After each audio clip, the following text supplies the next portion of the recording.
Hi guys, it's Aegis here. So today I'm here with another digital deck profile. This I'll be covering the Destined One of Time, Liael Odium. So she is another deck that we get released on the CBT05. And at first, I didn't expect this deck to actually go to kind of like a top tier.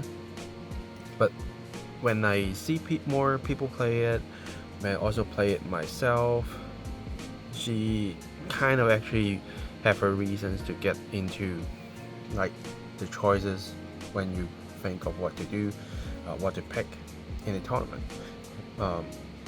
Which when we go through the deck list, you will see a little bit more reason why. My version is slightly kind of different to what you might see on tournament topping list. Well, one is some of the cards I still don't have them, and I kind of waiting the Coro set to come out to actually get the cards. And then some of them are probably my own choice, so so you will see kind of a little bit different, which I will tell you if you want to kind of make it differently, what other choices you can try to get. Right, so for the right line, using her own right line because it's very important. The great one basically grabs you the set order that you really need to, because without that you cannot play the game at all. And then this will also help you to build up the cards on your order zone in order for you to get to your defined skill. So far I don't see a reason you should change your right deck. So here we are. And then going through the main deck, first we start with Liael Odium, of course, for the person right for the soul, because she needs the soul +1 and to put one of your graveyard or hand to as a gauge to your order zone for her to gain triple drive, right? Which is very important for you to fully utilize your mechanics. So you do need the soul, and don't soul blast too recklessly, and you need to kind of soul charging if you see the need, like the turn before, because if you didn't soul charge and then hopefully you will see a person right and then you didn't see it, that will be a problem. So do be careful about that. And her defined skill is when you have 5 or more cards on your gauge for your set order, then you can, after the battle, discard 2 cards. Then you will start a new turn after you end your current turn without right phase and main phase, so you also don't get the free energy charge for that. So be careful, because the normal energy charge free is through the start of right phase, but you completely skip the whole right phase, so there isn't a start of right phase for the extra turn that you get. So you basically get into stand and draw, and then you go immediately into the battle phase basically, and then you will do your attacks again, and of course do your at the start of battle phase kind of things before you get into the attack. So you are trying very hard to use those 6 punches to win you the game, right? Because so far there isn't a 4th attack for this deck yet, so your first grave return will be a 3 punch, and then hopefully your second grade 3 turn is your defined skill turn, so you will be doing a total of 6 punches, and you should aim to win there. If not, your opponent has to be very low in resources that they cannot resist you, and then you cost 1 more turn to win. That's basically it.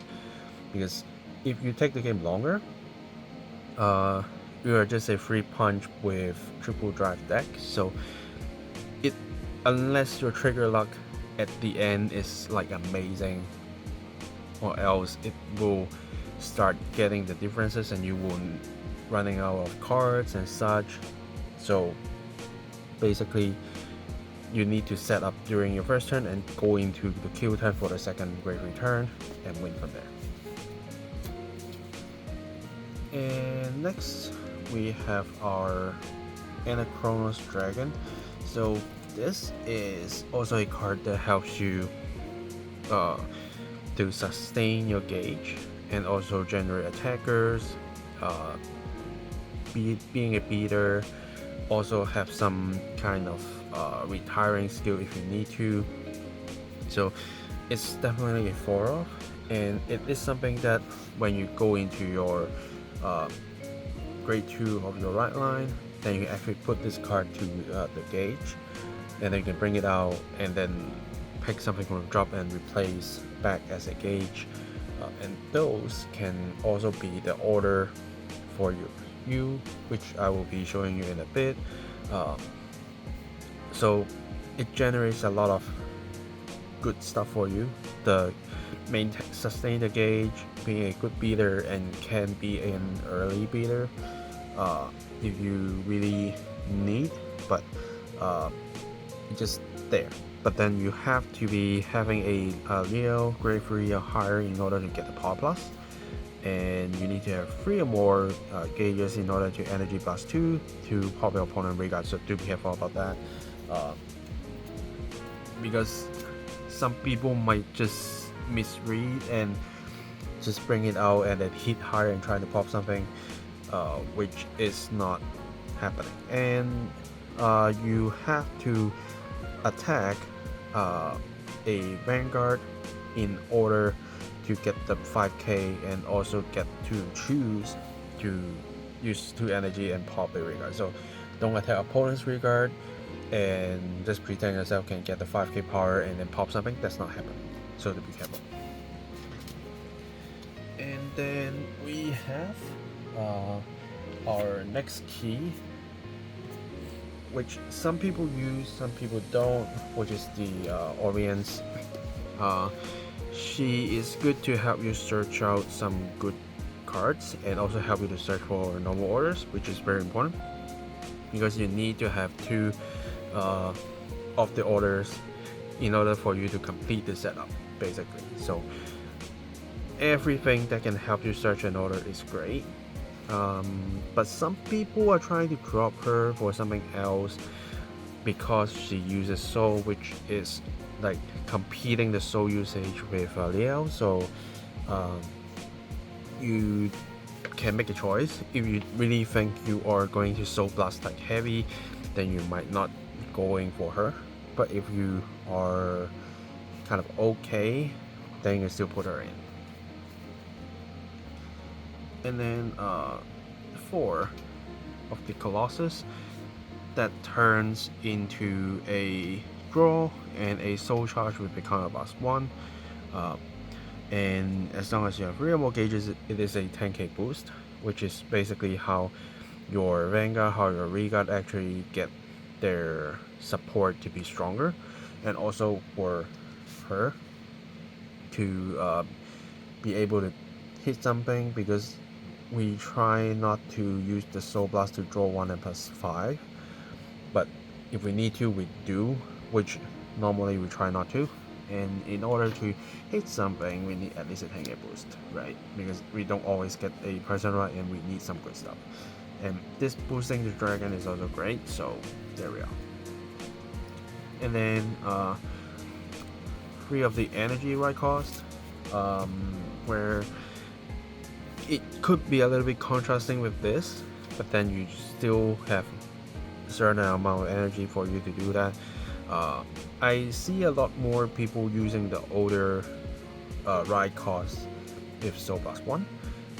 Unfortunately, I already sold my copies like basically on the release of the card, because a friend of mine is playing Dracula or something. I think he needed that, and then he didn't need it anymore, but I don't have an extra copy because once I sold it out, it went up so high. So I'm currently waiting for Cardfight set to actually reprint it for me.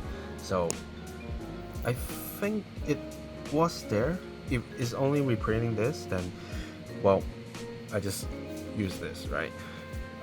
But for now, I think this is also okay because she can provide me like defensive draws, so I prefer to use her But if you like going to spam your energy like crazy and you don't want more cards to like ruin your energy plans, then you can turn this to the Soul Blast one.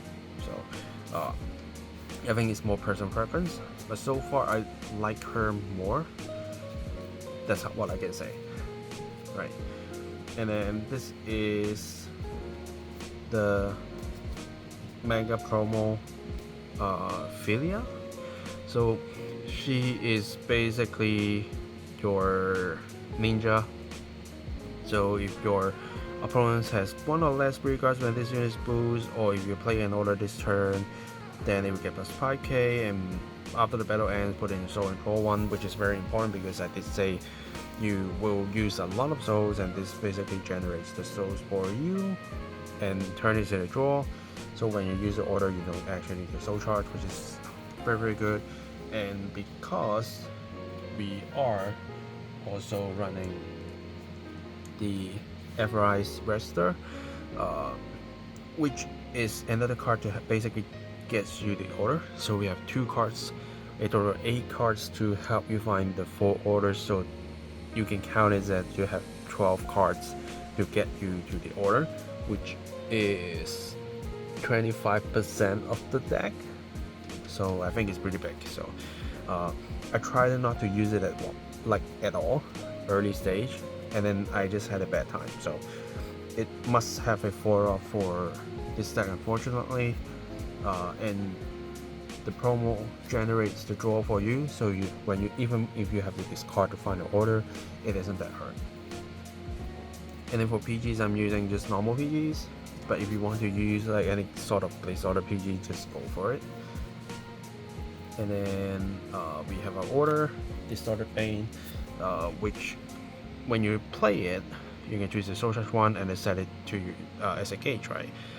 But what more important is when this card is set, you get your Vanguard 10k power and you will draw 1. Which, if you use your Anachronos skill to put this card from the drop zone to the auto zone as a gauge, you can still get to draw, your Vanguard will still get plus 10k. So this is also another way for you to like get enough of these, because the more you have, the Liael Odium will also pump your front row for 5k. So the more you have, of course, the better. Even if you can't personalize, you can still kind of getting the benefit from it. So important, very important. And this also allows you sometimes to just put it to the drop zone and then use your Anachronos to just bring it out and you play another one. So you're kind of having a quicker way to get 2 of these. But now the count is basically you get 1 count from your ride cost from the grade 2 for you to draw, and then 1 for your first Odium, and then 1 from here. No matter this is here or not, it's still like interchange, so it doesn't increase anyone. And then you go into the next turn and your Vanguard will get 1 for you as well, so you have to play 2 orders in order to get the 5. So far we don't have any shortcuts. Maybe in later time when we have more promo support, maybe we get that, but for now we don't. So that's why we are so heavy on these, to try to grab this as early as possible. And one more suggestion, I think, if you don't see at least 1 copy of this card in your hand, opening hand, make sure you just battle again and find it. Because if you don't see these, you will be in trouble. Because even these can't save you. You do have to play a normal order in order to last one to look at top 5. So if you didn't play an order at all, this is also a dead card, and this is the way how you find the orders and the order itself to just play. So yeah, very important to make sure you have at least 1 copy there. So worst of the worst, you are only 1 turn late. But if you don't see this card at all, you will lose 100%. So yeah, unfortunately this is how the deck is structured, and that's also why this deck is so strong with this kind of restraints, because without this kind of restraint this deck can go like too far, and we don't want to see that happening. So yeah. Triggers, I am using the fire OT because we are doing 3 punches only, and we likely going to bind a front row rear guard with a Vanguard skill when attacked to actually get the triple drive. So we will have an empty circle that we can actually call something with the fire OT. We can also choose to have the one that didn't attack to attack 2 times with 100 million. So we have choices. More importantly is having more than 3 punches is actually better. So we're going for that. I don't think the Dark States OT is going to help in here, because when you're going for triple drive, your opponents will just drop a PG, so giving your Vanguard a crit in the long run is great, but because we are playing a very short game, which your opponents will likely to have 2 PGs to block your Vanguard attack for 2 times, so that's not going to help. Like OD I tried, but as I said, because your Vanguard attack is so easy to get PG, so it won't help at all, because retiring a PG won't help because your attack won't hit anyway, so rather not do that. Water OT is also okay if you want to pick up some cards and then just spread the crit to somewhere. That's also possible, so it's up to you which one you want to use. Dark OT, because we don't plan to play in a very long-term game, so again, something that is not going to help too much, so I'd rather not use that. And then for crits, it really doesn't matter what kind of crits you want to use, but I'm running 8 crits to maximize what I can get. The Soaring crit, I just use it for guarding anyway, even though if you prefer, you can put 4 in case you need a soul charge, but it's up to you. But for me, I think it's working fine, so I'm just keeping that. And then 3 fronts, I try to draw, but because we can actually use our Odium skill to bind something from your hand instead of a regard, so there are times your Vanguard will just strike in first, and front will going to help you. And because we're running a very short term game, so a 20k shield is actually helping you to survive at least for a turn, hopefully, unless your opponent's trick is like a god. But like, if that happens, no matter how much shield you have, you're still not going to live. So yeah, the 20k shield is going to help you out a little bit more, and it's more like efficient than a draw, right? And it benefits more than 1 card. And if your opponent's going for like a 2-pass for your Vanguard attack while you're doing a triple drive, seeing a front will make you so comfortable. So that's why the front is used. And then just not 4 normal heals. Probably won't be using any of the effect triggers, but if you want to, you can.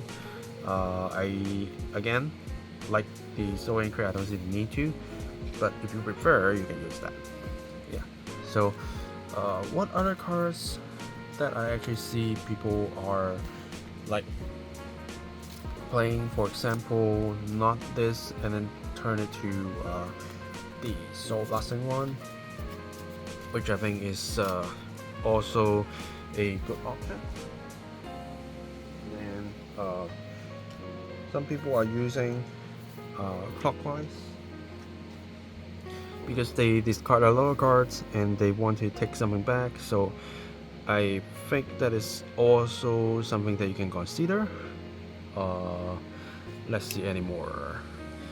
Another card will be also the generic support from DCBD 05, which can act as a very big shield if opponent has a G zone, or like it will just search for a grade 3 card, which is not the same name with your Vanguard, which is basically your Anachronos and also your order. So if you want more searches, you can definitely go for that. And when you use those cards, then you probably, some people actually dropping this because again, without actually playing an order, she's kind of that card, and some people don't want to see that happening, so they are using the Soul Blasting right cost to not run the energy, use the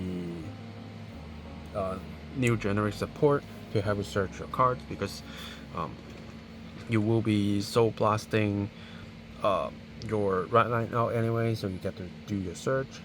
And some people go for this, so yeah, it's up to you which one you prefer. For me, I think she is doing a good job, so I will probably just keep her. And for the promo, unfortunately it's just that good. If you want to ask me like, is there any replacement for her, I would say no, because if you take her out and want to put something else, then it will be something else. It will not be something that functioning as good as her, because so far unfortunately there isn't anything that can just place her. So yeah, which I probably would suggest you to use the clockwise, because also Soul Charge do a little bit power plus. You don't get the draw, but then you can basically discard, when you discard something, you can use free energy and bind this card from the drop zone to pick it back up, which can be a present ride, can be any kind of beater that you actually want to play. So it's kind of saving you a hand, kind of, but of course not as good as the promo. For English, I don't know when will the promo be released. So far the magazines and manga promo that are good are also available in English, just the matter of being a box topper, being like a sneak peek promo, or any other ways. So we'll see. If she didn't land, then you might actually consider to use clockwise to help you out a little bit. But other than that, I think everything is quite solid, just a little bit changes, and the mindset to get the Distorted Bane in hand, opening hand as early as possible. Like, do your mulligans and find it. Try to just draw a lot of cards to find it. Use the search cards if you need to find it. Make sure you have 2 appearing in your first 2 grave returns, so that you can do your full combo, or else you will be in trouble. So I think that's it for this deck profile. If you have any questions, feel free to comments down below, let me know. I do deck profiles, unboxing deck fights. We will have WGB coming very soon. Unfortunately, there isn't like a new set after DZBD05. Koro set is not out yet, and I don't think the decks in there is going to change no matter like a lot, so probably nothing will making a lot of changes. But the DCBD05 decks will be more polished that way, so I'm also looking forward to see what people brings and how they update their decks after the last season, which is just like a few weeks ago. But you will all see the matches that are recorded. So yeah, I think just stay tuned and looking forward to it. Yep, so that's it for it today. Thanks for watching, guys, and I will see you guys in the next video. Signing off.